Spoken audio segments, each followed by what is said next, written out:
반갑습니다, 여러분. 저는 여러분의 징검다리 교육을 맡은 부산과학고등학교 수학교사 권종호라고 합니다. 이번 첫 징검다리 시간에는 다항식의 사칙 연산에 대해서 배워보는 시간을 갖도록 하겠습니다. 여러분들이 이미 중학교 때 다항식을 배웠을 텐데요. 이 내용들을 조금 더 심화해서 배워보는 시간을 가질 수 있도록 하고, 원래 이 수학이라는 교재가 중학교 때 배웠던 내용을 바탕으로 여러분들이 조금 더 심화해서 배우는 단원이기 때문에 기존에 배웠던 내용들을 조금 더 내용적으로, 그 다음에 또 질적으로 조금 더 심화해서 배우는 그런 과정이라고 보시면 되겠습니다. 일단은 다항식이 사용되는 얘가 생성다항식이라고 나오는데, 이 내용들에 대해서는 이제 다항식의 활용에 대해서 적어 놓은 거기 때문에 여러분 한번 읽어 보시면 되겠습니다. 자, 그러면 중학교 때 이제 배웠던 내용들에 대해서 한 번 더 짚고 넘어갈 수 있도록 하겠습니다. 자, 여러분들 중학교 때 단항식과 다항식, 그 다음에 다항식의 기본 연산 법칙, 그 다음에 지수 법칙에 대해서 배웠는데, 이런 내용들에 대해서 한 번 더 찬찬히 설명하는 시간을 가져보도록 하겠습니다. 우리 중학교 때는 관심사가 수체계였습니다. 수체계. 그래서 수에 대해서 공부하는 게 중학교 때였다면, 이제 고등학교 때는 수에 대해서 공부하기보다는 수의 마지막까지인 실수까지 배웠기 때문에 그 다음 단계에 대해서 생각하게 되는 거죠. 자, 여러분 중학교 때 배웠던 수, 중학교 때까지 배웠던 수를 한번 생각해 보면, 첫 번째 자연수, 자, 그 다음에 정수, 그 다음에 유리수, 자, 그 다음에 무리수까지 해가지고 전체, 자, 이 수에 대해서 실수라고 이야기를 하는 거고, 사실 실수까지만 배우더라도 여러분들이 이제 실제 생활에서 필요한 모든 수를 배우는 거기 때문에 문제는 없습니다. 다만 이제 더 미지의 세계에 대해서 더 탐험하는 차원에서 고등학교 올라오면은 복소수까지 더 확장하게 되나, 이거는 나중에 이제 징검다리 시간을 통해서 한 번 더 배워보는 시간을 가져보고, 오늘은 이 수의 다음 차원인 이제 식에 대해서 한 번 더 배워보도록 하겠습니다. 식. 자, 식을 이제 우리가 나눌 때 첫 번째가 이제 단항식과 다항식으로 나누게 됩니다. 그래서 단항식, 다른 말로 이제 항이라고도 부르게 되는데, 자, 단항식은 문자와 문자 사이에 곱셈 기호로만 맺어진 식을 단항식이라고 이야기를 하는 겁니다. 그러면 이 식이라는 존재 자체가 그냥 생뚱맞게 그냥 새롭게 만들어진 게 아니라, 그냥 여러분들이 배웠던 수, 자연수, 정수, 유리수, 무리수 중에서 가장 비슷한 체계를 가지고 와서 만드는 거거든요. 그래서 식하고 이 다항식하고 가장 유사한 체계가 뭐냐면은 정수입니다. 정수. 그러면 정수의 가장 큰 성질은 뭐죠? 자, 여러분 뭐라고 생각합니까? 정수의 가장 큰 성질? 자, 정수의 가장 큰 성질은, 네, 맞습니다. 약수와 배수입니다. 자, 예를 들어서 한번 볼게요. 자, 예를 들어서 선생님 만약에 12라는 숫자를 주면 여러분들이 2의 제곱 곱하기 3 이런 식으로 숫자를 소인수분해 할 수 있다. 그죠? 자, 소인수분해란 거는 말 그대로 이 소자가 작은 소자가 아니고 본디 소자입니다. 그래서 본래의 것으로 쪼개는 것을 소인수분해라고 하는 거고, 자, 우리 식을 주면, 예를 들면 x제곱 마이너스 1이라는 식을 주면 얘는 x 마이너스 1, x 플러스 1, 얘를 뭐라고 한다? 인수분해라고 이야기하는 거죠. 자, 그래서 이렇게 인수분해를 하거나 소인수분해를 해서 우리가 알 수 있는 거는 뭐냐면은 각각의 약수, 그 다음에 각각에 대해서 배수를 이제 할 수 있는 겁니다. 우리 여기서 소인수분해 할 때 2하고 3 이런 애들을 뭐라고 하냐면은, 예, 그렇죠. 소수라고 이야기하는 거죠. 그래서 이 소자, 같은 숫자입니다. 그래서 본래의 숫자. 자, 소수의 정의가 뭐죠, 여러분들? 네, 맞습니다. 소수의 정의는, 자, 약수가 1과 자기 자신인 수. 자, 이렇게 이제 정의가 되는데, 모든 수의 약수 중에 1이 반드시 포함되기 때문에 사실 소수라고 하면은 1을 제외하면은 약수가 자기 자신인 수입니다. 즉, 그 말은 뭐냐면 더 이상 쪼개지지 않는 수. 즉 다른 말로 하면은 얘가 더 이상 쪼개지지 않는 애로 잘게 쪼개는 이 과정이 소인수분해이고 식으로 넘어오면은 인수분해가 되는 겁니다. 그러면 이거랑 비슷한 거 생각나죠? 그죠? 어떤 게 있냐면 예를 들어서 H2O라는 물 분자가 있다 칩시다. H, 여기 H, 그다음 여기 O 이렇게 있으면은 사실 이게 물 분자가 되는데 이거를 어떻게 이제 분해를 하는 거냐면은 H, 그다음에 O 이렇게 분해하는 이런 과정이 뭐가 되는 거다. 쉽게 말하면 숫자에서 보면 소인수 분해라고 보시면 되는 거예요. 이게 더 이상 쪼개지지 않는 수로 나누는 게 소인수 분해가 되는 겁니다.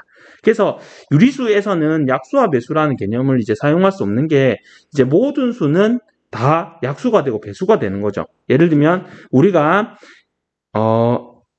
A가 B, C 이런 관계가 있을 때 뭐라고 하냐면 A는 B 또는 C의 배수. 자, 그 다음에 B는 또는 C도 되겠죠. A의 약수 이렇게 이야기를 하는데 예를 들면 100이라는 애는 유리수 범위에서 보면은 7 곱하기 7분의 100 이렇게 되기 때문에 모든 수는 약수와 배수 관계가 다 성립하게 됩니다. 왜냐하면 얘도 유리수고 얘도 유리수가 되기 때문에. 그러니까 우리가 약수와 배수라고 딱 정의를 할 때는 어디까지다? 정수까지다 라고 생각을 하시면 되겠죠. 그래서 정수까지에서 약수와 배수를 가지고 오는 겁니다. 자, 이해가시죠? 자, 그러면은 우리가 약수와 배수라는 이런 관계를 통해서 그 수책에 있는 애를로 잘게 쪼개는 이 과정을 소인수분해라고 했는데 그러면 이 소인수분해를 이용하려고 하면 결과적으로 이런 애들이 어떻게 돼 있어야 된다? 예, 그렇죠. 곱하기로 이제 엮어져 있어야 되겠죠. 그래서 이제 단항식에서 항을 정의를 할 때 문자와 문자 사이에 곱셈으로만 맺어진 식을 뭐라고 하는 거다? 항이라고 이야기를 하게 되는 겁니다. 그럼 이런 항들을 연결하는 거. 그래서 항들을 여러 개 가지고 와서 연결한 식을 뭐라고 하냐면은 다항식이라고 이야기를 하고 이런 항하고 항을 엮어주는 게 덧셈 또는 뺄셈 이렇게 보면 되겠죠. 자, 그러면은 이제 나오는 게 그러면 곱셈이 몇 개 있느냐가 가장 중요한 포인트가 되겠죠. 그래서 이 곱셈으로 엮어진 애들이 몇 개가 있는가 이게 차수. 자, 예를 들어서 자, 만약에 3x에 3승 이렇게 두면 얘는 3 곱하기 x 곱하기 x 곱하기 x. 자, 그런데 문자의 개수라고 했으니까 얘는 숫자가 되니까 얘는 x가 몇 개 있다? 3개가 있는 거죠. 그러니까 얘는 x의 3차식이라고 부르게 되는 겁니다. 그래서 차수는 3이 되는 거죠. 자, 그 다음에 개수는 뭐냐면 특정한 문자를 제외한 나머지 부분. 그래서 특정한 문자 여기서 x니까 여기서 x 세제곱의 개수는 자, 뭐가 되는 거다? 3이 되는 거죠. 자, 이해가시죠? 자, 그 다음에 배웠던 게 동류항. 동류항은 특정한 문자 부분이 같은 항. 쉽게 말하면 이런 H2O가 있으면 H2O가 몇 개 있냐? 그 다음 아니면은 수소 분자가 몇 개 있냐? 산소 분자가 몇 개 있냐? 할 때 같은 종류로 이렇게 묶을 수 있는 애들을 동류항이라고 이야기를 합니다. 자, 그 다음에 배웠던 내용들이 다항식의 기본 연산 법칙 중인데 기본 연산 법칙은 대부분 다 성립하기 때문에 그냥 이거는 성립하는구나 하고 넘어가는 사람들이 많았을 거예요. 그런데 이 부분은 굉장히 중요하다는 거 나중에 다시 한번 더 설명드리도록 하겠습니다. 자, ABC를 다항식이라고 할 때 첫 번째 교환 법칙이 성립합니다. 두 번째 결합 법칙이 성립합니다. 세 번째 분배 법칙이 성립합니다. 자, 교환 법칙이 성립한다라고 하는 거는 결과적으로 자, 순서를 바꿀 수 있다. 먼저 그죠? 순서를 교환 가능하다는 말입니다. 그래서 여기 보시면 A하고 B하고 있으면 B하고 A, 그래서 A하고 B하고 순서를 바꿔도 상관없다는 말입니다. 위치를. 그래서 A 곱하기 B도 B 곱하기 A 이런 식으로 순서를 바꿔도 상관없다. 자, 결합법칙하고 분배법칙은 똑같이 3개가 나오는데 차이는 뭐냐면 결합법칙은 같은 연산에 대해서만 성립하는 겁니다. 자, 곱하기 곱하기 곱하기 곱하기.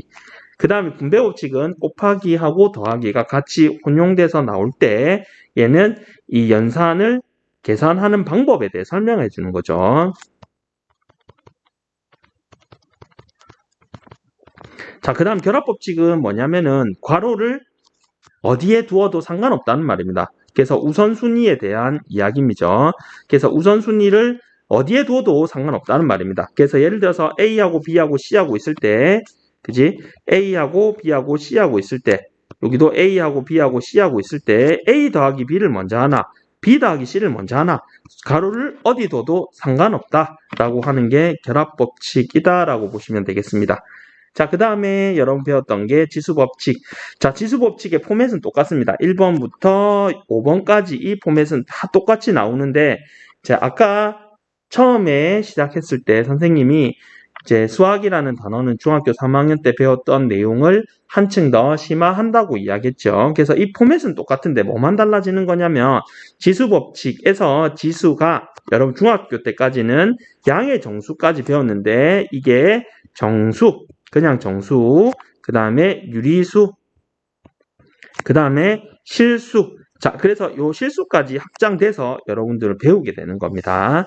그래서 이 실수에서는 단지 뭐 이 지수법칙보다는 계산 위주로 많이 나오기 때문에 여러분들은 뭐 쉽게 하시면 되고 포맷은 똑같습니다. 1번, 2번, 3번, 4번, 5번에서 나오는 이 포맷을 그대로 가지고 간다라고만 생각하시면 되겠습니다. 학생들이 제일 많이 어려워하는 것 중에 하나가 이 4번, 5번 내용은 정확하게 알고 있는데 적용을 잘 못해서 많이 틀리는 부분이니까 이건 한 번 더 참고해 주시면 되겠습니다. 그러면 이제 본격적으로 우리 수업에 이제 한번 나가보도록 하겠습니다. 자, 오늘은 다항식의 사칙 연산, 여러분들 중학교 때 덧셈, 뺄셈, 곱셈까지 배웠는데 자, 고등학교 때 올라왔으니까 이제 업그레이드 해야 되겠죠. 그래서 여러분들은 덧셈, 뺄셈, 곱셈, 나눗셈까지 배우는 거를 목표로 하겠습니다. 자, 아까 선생님이 이야기한 게 이제 결합법칙, 교환법칙 이게 굉장히 중요하다고 했는데 그러면 이제 한번 예를 한번 들어보도록 하겠습니다. 이게 사실 굉장히 중요한데 여러분들이 배우는 내용에서는 거의 다 성립합니다. 딱 하나만 성립하지 않는 게 함수의 합성, 나중에 배우는 함수의 합성에 대해서 교환법칙 성립하지 않는 예외 빼고는 모든 중학교, 고등학교 때 배우는 모든 대상이 교환법칙, 결합법칙이 성립하기 때문에 여러분들이 그냥 대수롭지 않게 생각하는데 자, 얘를 이용해서 문제를 한번 풀어보도록 하겠습니다. 자, 집합 AB에 대해서 자, 두 집합 AB에 대하여 자, 연산 삼각형을 자, 어떻게 정의할 거냐면은 A 연산 B는 A 합집합 B에다가 A 교집합 B를 뺀 거. 자, 그래서 A하고 B하고 이제 벤 다이어그램 그리면은 합집합에다 교집합 빼니까 지금 빗금친 부분, 요 부분을 나타낸다 라고 했을 때 이제 선생님이 어떤 거 줄 거냐면은 A 연산 B 연산 B 연산 C 그 다음에 연산 A 연산 A B 그 다음에 연산 A 연산 C. 자, 만약에 이렇게 줬다. 자, 이거를 간단히 하면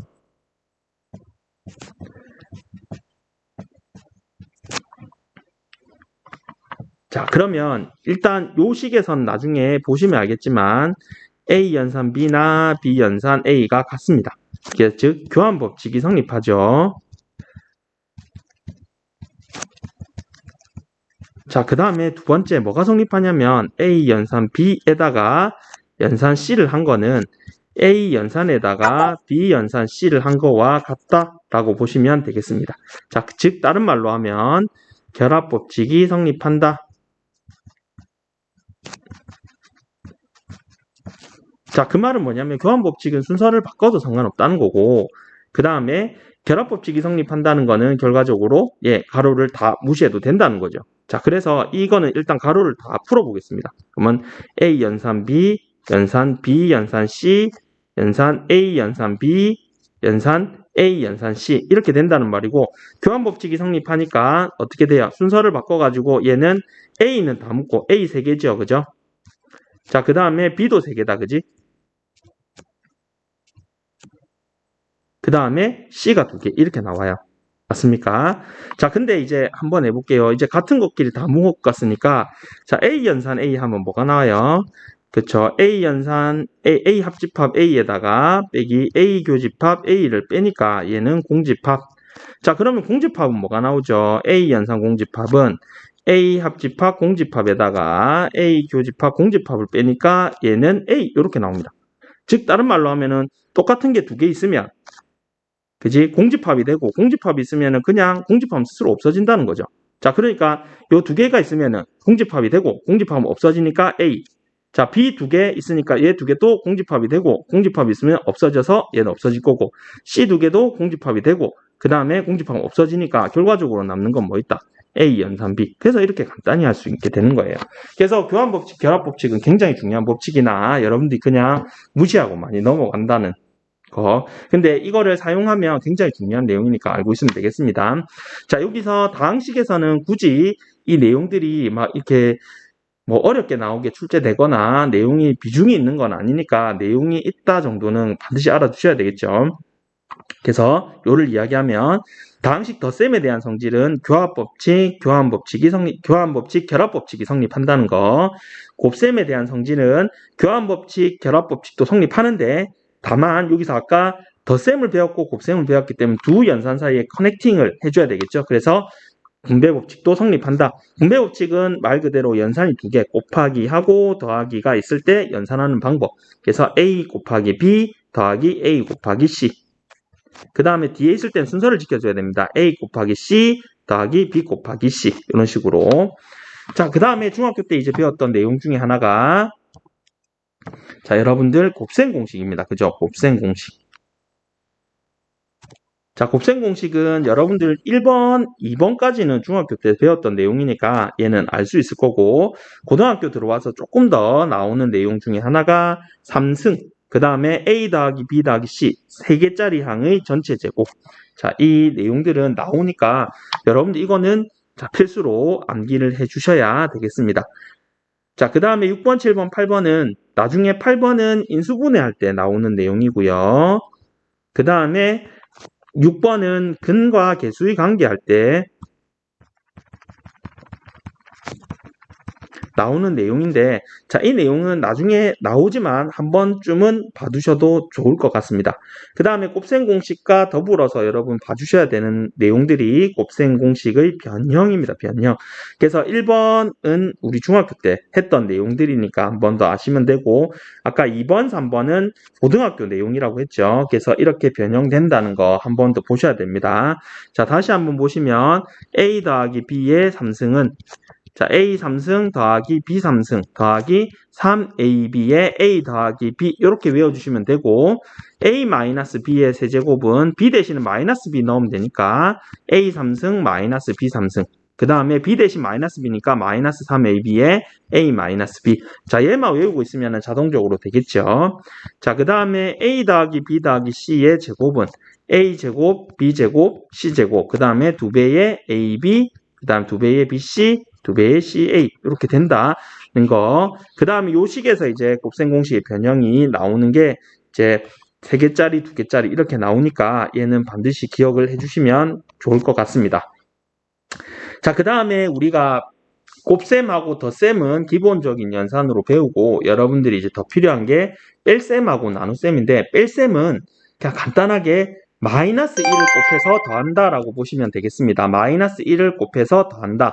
자, 그 다음에 나눗셈인 경우만 조금 더 생각을 하시면 되는데 이제 아까 다항식하고 그 다음에 정수하고 비슷하다고 했죠. 그래서 정수에서 하는 거는 A라는 식을 B로 나누면 몫이 Q이고 나머지가 R이다.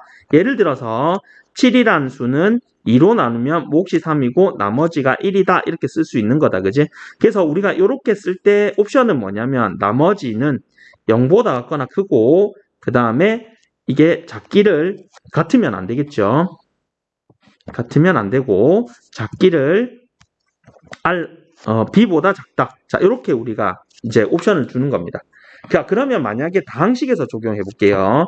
자, x제곱 마이너스 3x 플러스 2라는 n은 x로 나누면 몫이 x 마이너스 3이고 나머지가 2다. 이렇게 적을 수 있는데 근데 문제는 뭐냐면 이제 크기를 비교하면은 2라는 수는 0보다는 커요. 근데 얘가 x보다 작은가? 이런 의문이 듭니다. 그죠? 왜냐면 이 수는 이제 x가 만약 1이 되면은 이게 거짓이 돼버리니까. 그러니까 우리는 크기로 비교를 할 수 없다, 그지? 그래서 어떤 식으로 비교를 하는 거냐면은 아까 우리가 배웠던 내용 중 차수라는 내용이 있었죠. 그래서 이제 어떤 식으로 하냐면은 나누는 식의 차수가 항상 나머지의 차수보다는 크도록 만들어주기에 약속을 정의하는 겁니다. 정의. 나눗셈에서는. 자, 그래서 자, 요 식에서 보면 x의 몇 차? 1차식이죠. 얘는 2 곱하기 x의 0차, 0승이니까 여기에 차수, 2라는 차수가 x의 차수보다는 낮아지게 되는 겁니다. 자, 아시겠죠? 그리고 특히 r이 0일 때 BA는 B로 나누어 떨어진다라고 정의를 하게 되는 겁니다. 자, 오늘 배웠던 내용 중에서는 기억해야 될 내용은 첫 번째, 곱셈 공식의 변형. 시험에 제일 많이 나오는 부분이고요. 그 다음에 새롭게 도입된 부분이 다항식의 나눗셈의 정의입니다. 자, 이 정의는 정확하게 알아두시고 우리 관련된 문제 풀어보면서 조금 더 실력을 기른 다음 시간에 다시 만나도록 하겠습니다.